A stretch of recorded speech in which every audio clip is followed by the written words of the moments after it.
Alright guys, panibagong araw at pagpapala na naman ang binigay sa atin ni Lord, no?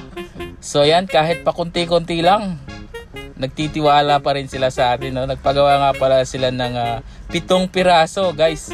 So yan, kumukuha kami kahit 1 piraso lang, no? So yan, shoutout sa ating customer sa hindi ko alam kung ano yan.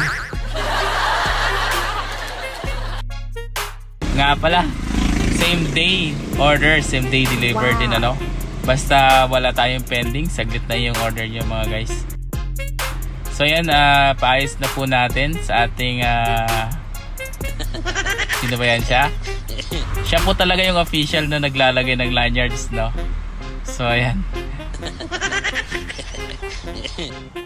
Okay, next, i-hit press lang po natin para lumipat po yung design natin sa lanyards.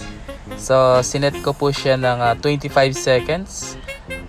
And 200 po yung init niya. So, kaya sobrang init talaga yan guys.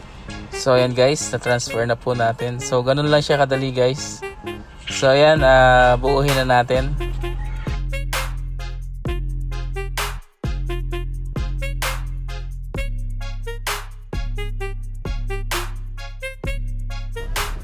Alright guys, tapos na. So ready to ship na. So once again, maraming salamat sa patuloy na pagtitiwala sa aming printing services. Thank you for watching guys.